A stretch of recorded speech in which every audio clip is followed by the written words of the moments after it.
This is Jennifer Gonzalez welcoming you to episode 163 of the Cult of Pedagogy podcast. In this episode, we are going to talk about classroom jobs.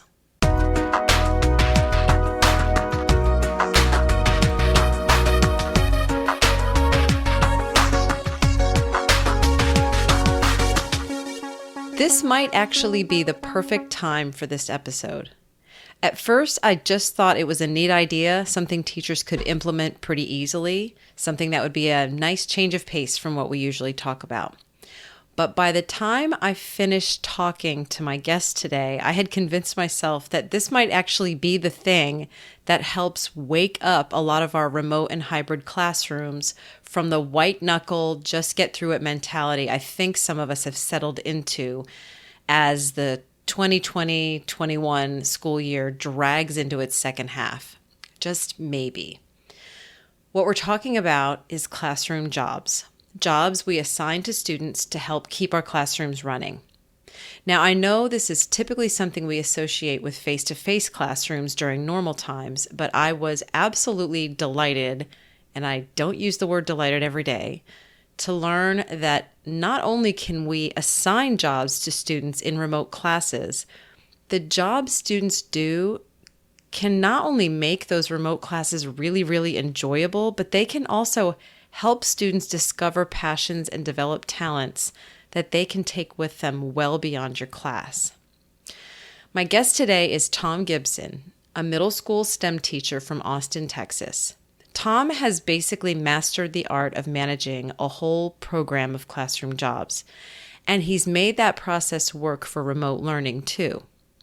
In today's conversation, we talk about why setting up student jobs is such a good thing to do, how to troubleshoot common problems with a jobs system, and what some of Thom's favorite classroom jobs are. Once you hear some of these ideas, I promise you are going to want to try them. Before we get started, I would like to thank Kidem for sponsoring this episode. If 2020 taught us anything, it's that the tools and routines that have traditionally powered classrooms need more flexibility. If it taught us another thing, it's that piecemeal online tools cannot replace a well-designed quality curriculum. So how to maintain both flexibility and quality? Is that too much to ask? At Kidem, they don't think so. The Kidem education platform houses curriculum, instruction, and assessment in one place, and they partner with top-rated curriculum publishers like Open Up Resources, Fish Tank Learning, and Illustrative Math through Kendall Hunt, so schools and districts can deliver the highest quality digital curriculum on Kidem's flexible platform and continue teaching in any environment.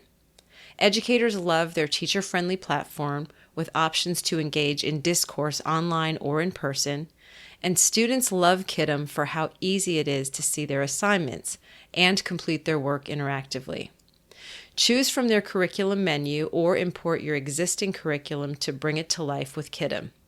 Request a demo today at teach.kidem.co/pedagogy. That's teach.kidem, KIDDOM.co/pedagogy. Support also comes from Kialo EDU. Kialo EDU is a free online platform that facilitates discussions and debates with students, from middle school all the way up to university level. Using Kialo EDU, students break down their ideas into simple pros and cons, individual elements of an argument that come together into a nuanced understanding of the concepts they're discussing. Whether your students are discussing literature, exploring philosophy, or having a debate just for the sake of it, Kialo EDU helps students to express themselves and develop crucial critical thinking skills. It's hard to keep students discussing and learning together right now, so whether your students are all online at once or split into A/B schedules, Kialo EDU will help you facilitate both synchronous and asynchronous classroom activities. So what are you waiting for? Create a free account at kialo-edu.com and try it out for yourself. That's KIALO-edu.com. I also want to remind you that the brand new 2021 edition of my Teacher's Guide to Tech is now out. This PDF guide was created to help busy teachers make smart decisions about technology. Over 450 tools organized into categories, with quick links to videos that show you the tool in use, plus a thick section of tips at the beginning, including a new section on remote and hybrid learning, and a glossary of over 100 tech terms at the end. I make the guide, and even I end up using it myself all year long as a reference tool. Come check it out at teachersguidetotech.com.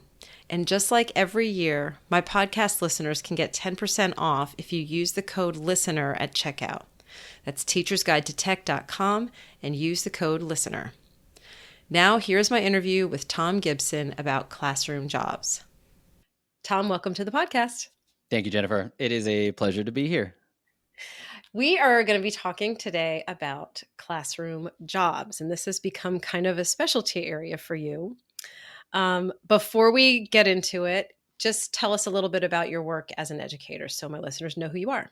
Sure. I am in my 10th year of education, most of that time in the middle school classroom, middle school math, science, robotics, advisory, heading up the Minecraft club. I've taught a YouTube video production class. So just kind of like all things middle school STEM. And outside of teaching kids, I also teach teachers through PD, through online courses, through my YouTube channel. This year, since we've been remote, I've just been going on Instagram every day and just doing a short little story about like, here's the plan for today. We'll see how it goes. And then like, it's like, yeah, that went great, or that did not go great at all. So that's been good to kind of hear from other teachers of like, oh, like I tried it too and it worked, or it didn't work, or I modified it this way.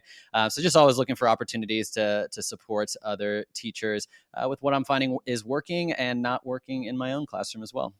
Cool. And one of the things obviously that has been working really well for you is classroom jobs. I'm going to tell you what my own experience is, just so that you have one specific audience member, i.e. me, to talk to when it comes to sort of like, concerns that people have. So I was also a middle school teacher. And I think many teachers, was kind of a control freak. And so while I liked the idea of giving students jobs, I also knew that if I did it myself, I would do a better job. And so I kind of did everything myself and worked myself to the bone because of it. So, and the other reason I think that I wasn't that into it was because I was a middle school teacher and I didn't come from the elementary. I found that most middle school teachers either come from elementary or they come from high school. And I came from high school.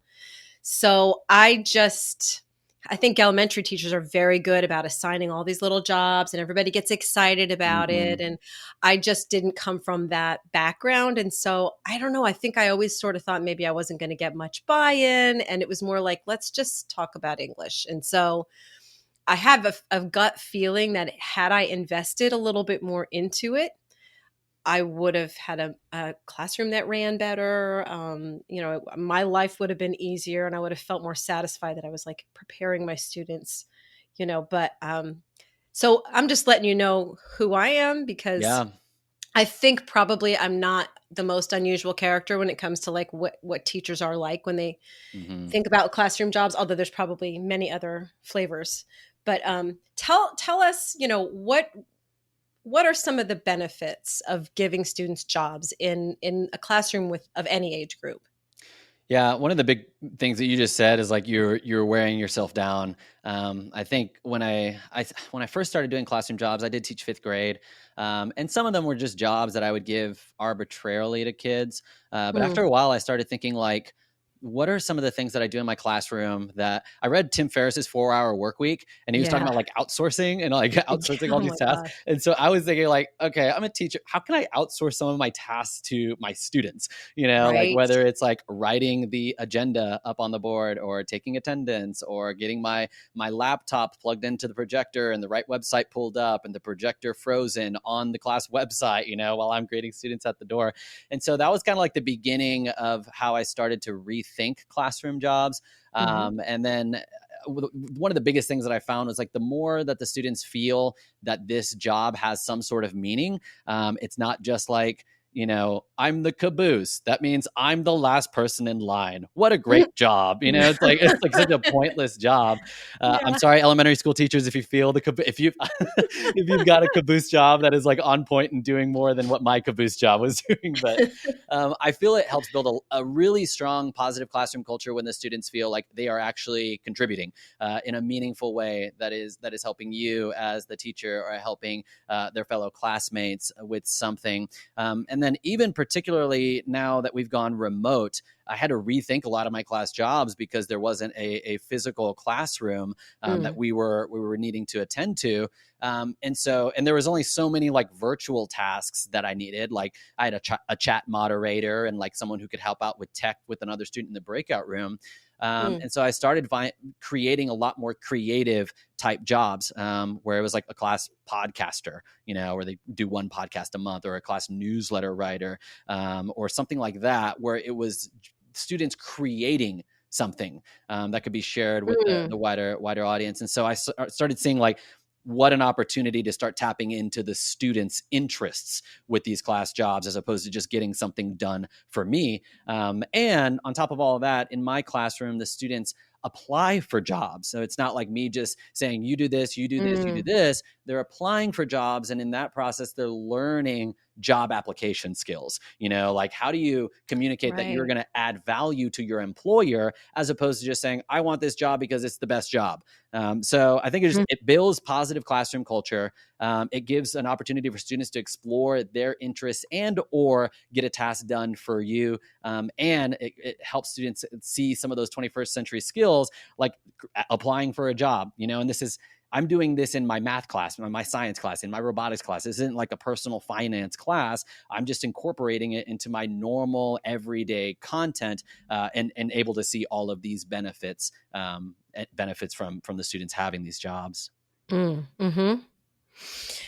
So one of the things that, and you've sort of alluded to some of these just now as we're talking, but I thought it would be helpful to have you go through some of the jobs that you've come up with, because some of them really are a little different than what we typically hear about. And so I asked if you would just choose 10, although what we do have, and I actually forgot to double check this, but I'm assuming this is like publicly available that we can share this. Yes.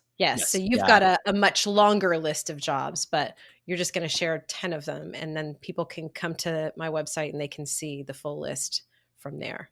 Yeah. So tell me about some of these jobs. Sure. So that one I was mentioning, the podcaster job, that was a new job. I wanted to get into podcasting, but didn't want to do like a whole class assignment because that seems like a lot. So I was like, what if I just created a podcaster job? And the podcaster they create, or the podcast team, they create one podcast a month under 3 minutes. So very doable. They do like, it's like, I meet with them like early in the month and say like, okay, what do you want this episode to be about? It has to include a little bit about what we're doing in class. But in like my math class, they're like, all right, well, let's do mathematician of the month, maybe a math joke, or this day in math history, or this day in science history, or this day in technology history, depending on whatever class it is.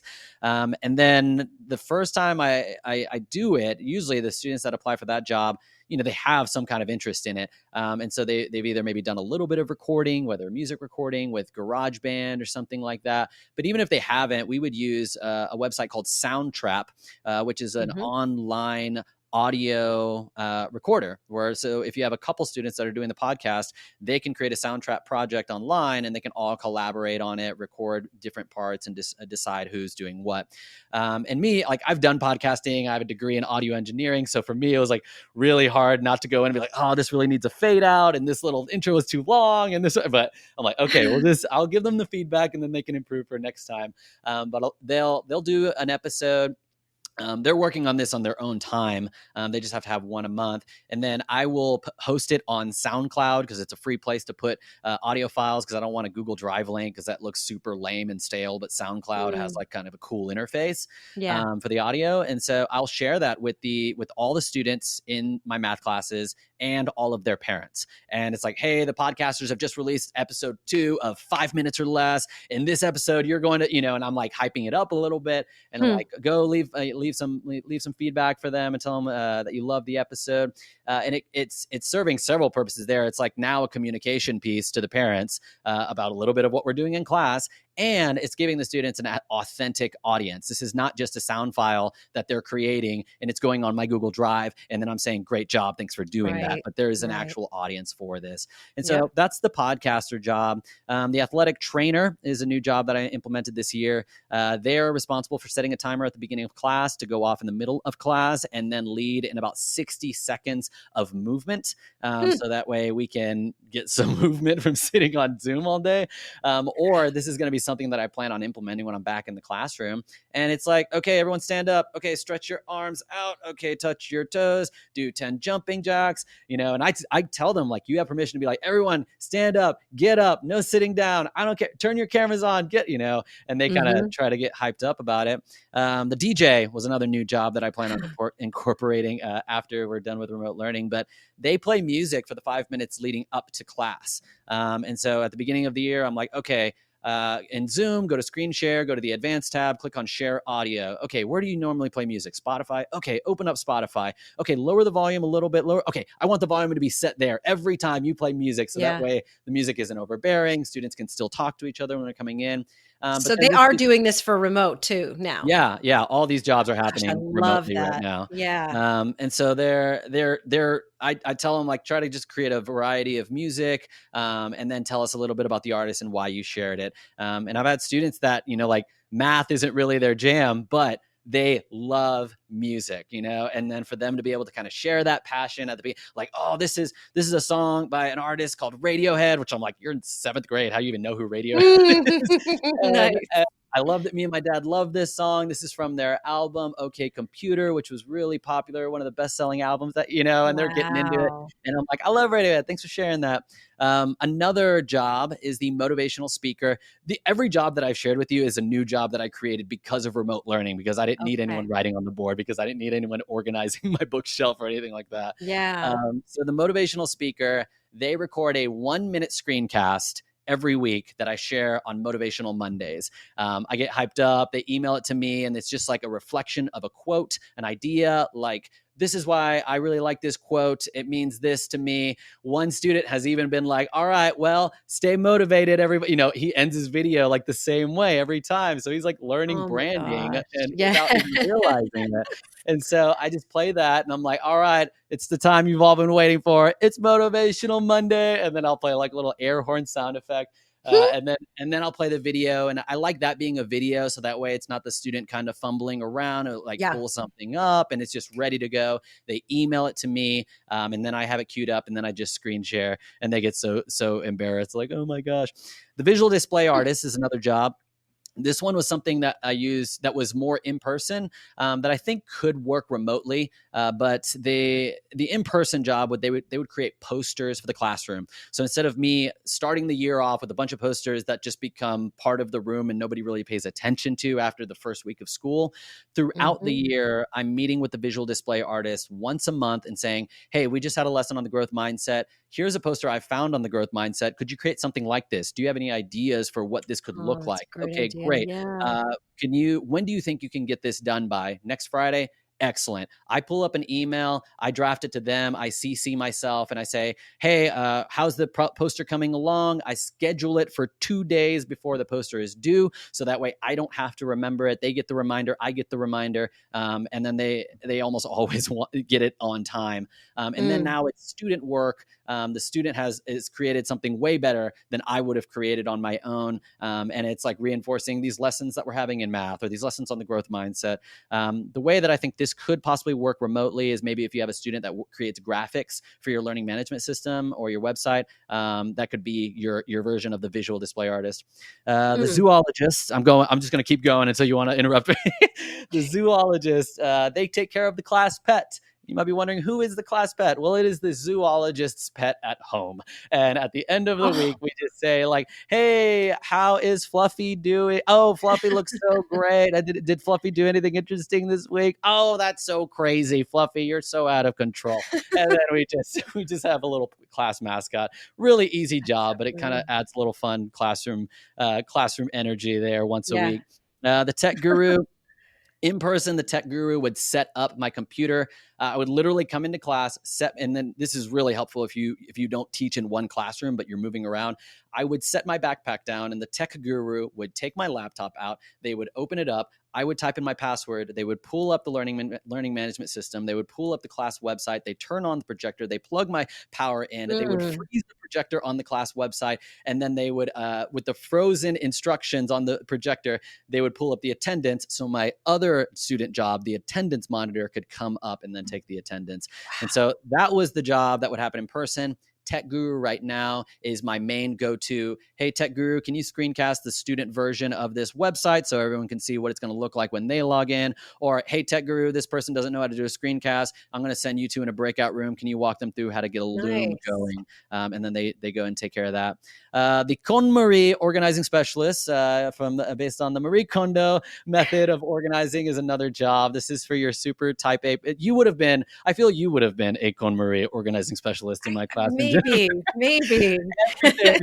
These are the students that everything just has to be in its right place.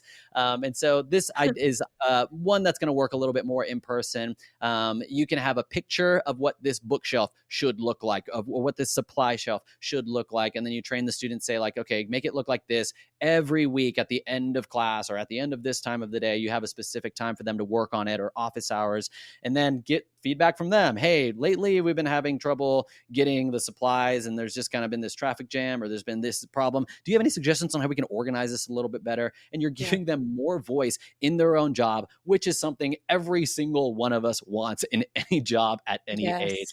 So just kind of getting that input from them.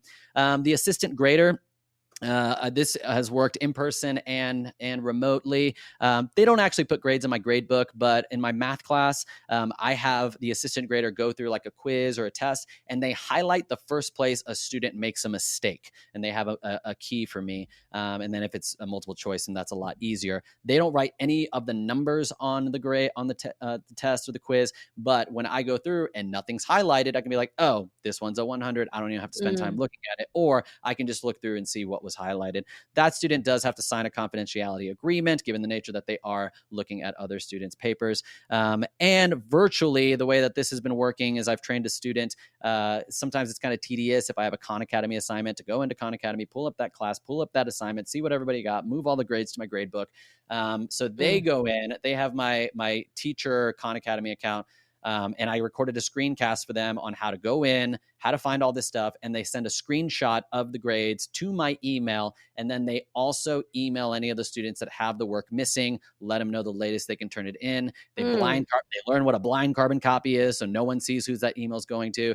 I'm included on that email, but since it's blind carbon copied, I don't see who it goes out to, but I can just see it on the grade book. So that helps in my workflow a little bit. And then the last job that I'll mention here is the tutorial creator, another new job for this semester, this year. I implemented in my robotics class, which was a student that they would be making screencast tutorials about coding, little coding skills and little coding strategies that we have been learning in coding and robotics that I can put up on our learning management system saying, hey, how do you connect your Lego EV3 with Bluetooth to your computer? Oh, go check out the tutorial that the student had created. So not every class that would make sense. But that is some of the jobs, and you can kind of see how a lot of these can work remotely, particularly the ones where students are creating something. They can work remotely or in person. I'm going to read this list over because this is just something I do on my podcast anyway, because I always imagine people are on a treadmill or they're in their cars. And I like to so that people can remember what they were the most excited about. You've got podcaster, athletic trainer, DJ. I love DJ. Motivational speaker, visual display artist, zoologist, tech guru, KonMari organizing specialist, assistant grader, and tutorial creator. And this is only like half of the Yeah. job. I Yeah. just basically had to cut you off and say Yeah. only that many, but there's a lot more besides this. So this is just, I mean, there's a lot of creativity here. And I would just think if I were a kid in your class, it would just be, it's just exciting. Do you ever double up? Like I'm thinking I would need maybe 3 tech gurus sometimes, depending on what was going on in class or whatever. Yeah. Yeah. A lot of these jobs, you can have more than one person doing it. Yeah. Like if you have 3 kids that really want to be the podcaster, it's like, great, you all have a different segment of the Yeah. podcast, so there are ways. Or like I had several students that wanted to do attendance monitor.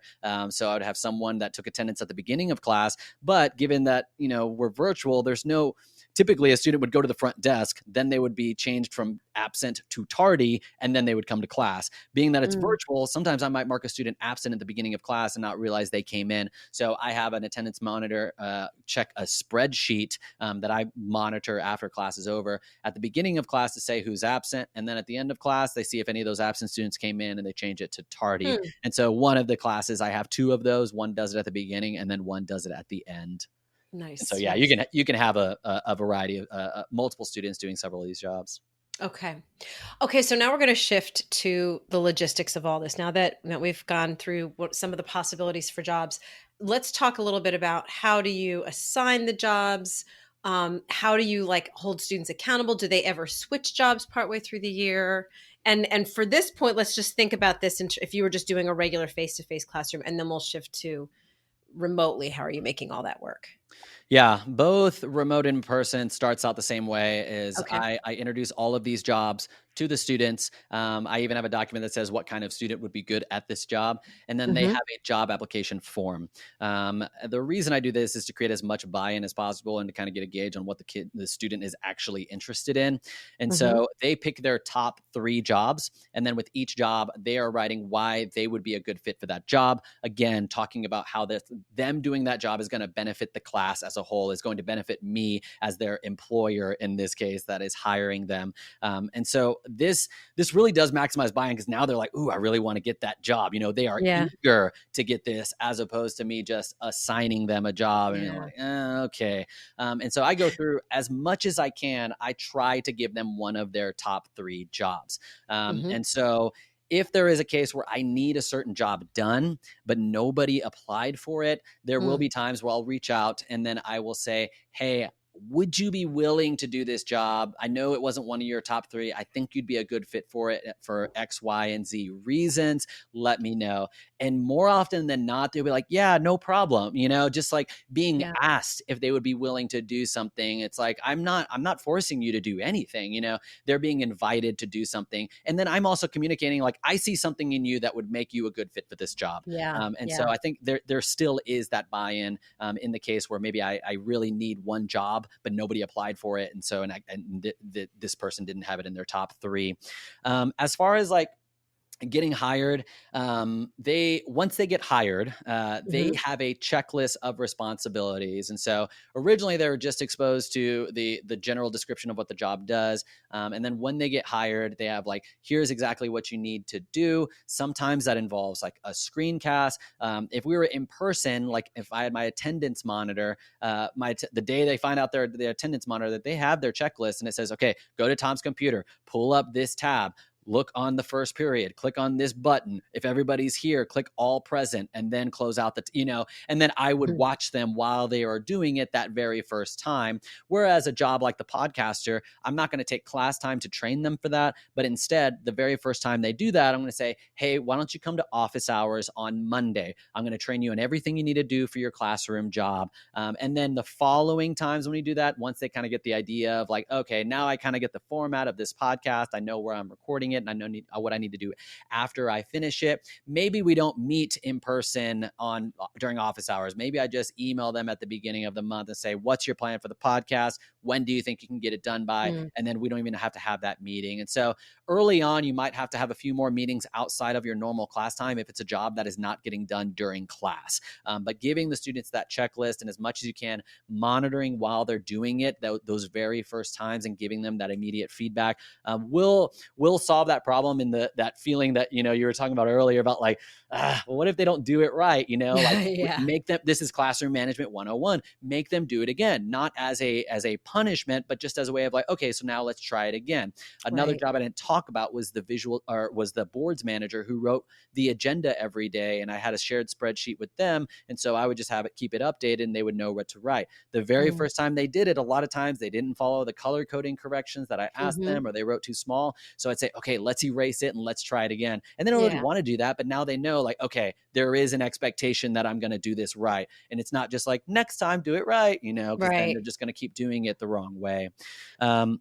So that's how I kind of do it and organize it in person. One of the in-person jobs that I don't need during remote is the messenger job, because some of those jobs needed to happen during office hours, but I didn't want to go chase students down if they forgot. And so I had a list of students who had to come during office hours on certain days of the week. And the messenger would have that list. And we had open campus during lunch, and they would run through campus and say, hey, you have to go to do your job in Tom's class. Oh yeah, I forgot. And they would run up and come and do it. And so there were my messengers to make sure everybody was coming and showing up when they needed to do that. As far as how it has shifted to hybrid, the newest job that I've created this year was the teacher assistant job. This one, again, is very much a type A personality. They have a checklist of like, what happens at the beginning of class on Tuesday? What happens at the end of class on Tuesday? What happens in the beginning of class on Thursday? What happens on the end of class on Thursday? And then they've bookmarked it, and I've walked through them through it at the beginning of the semester. And then I'll just say, okay, Ashley, why don't you go ahead and get us started? Okay, Oliver, would you mind setting the timer, because he's the athletic trainer, for 30 minutes? Jessica, don't forget to take attendance on the spreadsheet. And Sierra, what was the music that you were playing, and they're just going through each one. So even if I'm not there, all of these jobs are getting tended to. Someone is overseeing it. And they really are like just making sure all of it gets done. And then later in the week, it's like, okay, now at the end of class on Thursday, Jeffrey, how is our class mascot doing? And so like, I'm not having to remember to do any of this stuff. And then that student really feels the weight of the responsibility it is on them to make sure all of these jobs get done. And so that's been like the lifesaver when it comes to a lot of these remote teaching jobs, because typically like I would just kind of see when things needed to get done and just like say like, oh, who's my tech assistant? Who's this? Who's that? But now I actively have someone that is reminding students when to do these things.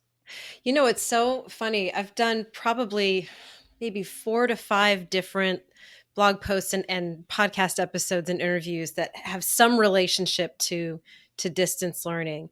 And this is the first time I believe that anybody has brought up this idea. And I even went out on Twitter and said, what are your ideas? What's working? Nobody, I think, at once has mentioned the idea of giving students more leadership and more responsibility in these situations. And with teachers being as overwhelmed as they are right now, I mean, it seems like a no-brainer, but I guess that's part of being overwhelmed, is that you don't always see a solution that's right in front of you. But I can see this taking what has just been such a difficult year and adding just something, a bright spot, and infusing more energy into, all these humans that we still have. They've got all of their talents and skills and energy, and channeling it into something. Yes. And it's been something that students have shared with me, like, hey, like, I really enjoy, the fact that we have class jobs, and it's just really fun. And even parents, when they get like a newsletter, from their kid, they didn't even know their kid was writing a newsletter in math, about about what's going on in math, or like the podcaster, like, one of my classes, the kids that I totally expected to want to be the podcasters are the podcasters. They're your boisterous students and everything like that. But the other class, it was a student that like he didn't get hired for the podcaster job until maybe the third week. He had barely really spoken in class at all. And he applied for the podcaster job, and I was kind of surprised to see him there. And then he totally wrote his own intro music for the podcast, and like recorded everything and got it to me on the deadline. And then it was shared with the community, and his parents were just like, oh, thank you so much for giving the kids this opportunity, So it's like, it's going beyond, it's all these things that's like, oh, we need to teach kids 21st century skills, but like, doing it in a way that's like meaningful and engaging and relevant and like taps into the things that they're already interested in. And it helps me, it takes responsibility. Exactly. It's less things that I have to do once I get things going. It is work to set up in the beginning, but once things start going, it's on autopilot. Yeah. It seems like it could also I know so many teachers that have struggled with just getting kids to show up for Yeah. Zoom. And I'm thinking if everybody's got a responsibility, that you've automatically got a reason for them to show up. Yeah, exactly. Yeah. So you actually have we're going to shift to like where teachers can learn more about this. Some teachers are going to listen to this and they're going to run with it, but you actually have a free online course teaching teachers how to do this, correct? Yes. The course is called Essential Student Jobs, the middle school classroom of tomorrow. A lot of these jobs could work at the elementary level and at the high school level. But the course, if you're kind of like what you just said, like teachers feel so overwhelmed. I think a lot of times it's like, whenever I hear a new idea, like I heard your podcast on the modern classroom a couple of weeks ago, and it's like, that sounds great, but like, I got to create, but then I found out they had a free course and I've been going through that and seeing like, oh, like these are all these ideas that other teachers, okay, now it's starting to make sense. And it's like, I don't have to create everything from scratch. So that's what the idea of this course is. It's like, I give you all 26 jobs and then say which ones could work remotely, which one could work in person, which ones could work with both. You see my Google form job application. I walk through how to actually present this to the kids, what to think through when you are hiring students, how do you train the students when they are getting their jobs, and just basically walk you through how to do everything that I just shared. And that's available at thomgibson.com/classjobs. Thom is spelled with an H, THOMGIBSON.com/classjobs. Additionally, this idea of class jobs, like several years ago, back in 2014, I read a book by Rafe Esquith on a classroom economy where the kids had class jobs, but they got paid in classroom money and they got paid, they had to pay rent on their desks and they got fined for misbehavior and they could buy things in a class store. And so the class jobs is part of a smaller piece of what's an entire classroom economy that I do and that I run. And that was actually the original course that I had put up. I've got a course on how to teach kids about money where you take these class jobs and then implement this financial literacy piece and this classroom money piece to it. And March 1st, I'm actually starting the first cohort classroom economy course. So if you're the type of teacher that's like, yeah, I want to get this course, but I don't know what I need the accountability of like people doing it with me and deadlines and a schedule and like a little bit more support, that is available as well. So the name of the original course is How to Teach Kids About Money. And I stole your idea. The cohort course is How to Teach Kids About Money Plus, very much like Jumpstart and Jumpstart Plus. But that's also available at thomgibson.com/plus.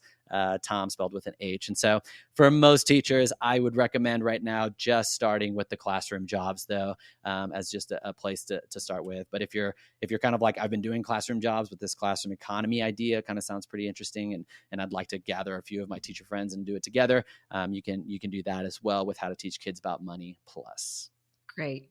And then just in general, where can people find you online? If they're not interested in the course, but they just want to find you, where would they go? I am on Twitter at GibsonEDU. YouTube is actually my platform of choice. I have a new video every week. I just started going live on Wednesday mornings at 8:30 Central, just for a 30-minute live show, usually talking about some of the things that I talked about in my video that I put out earlier that week. That's youtube.com/GibsonEDU. And then I have daily Instagram stories about what's working, what's not. And you can find me on Instagram at Gibson Education. Education spelled all the way out, where the other ones are just Gibson EDU.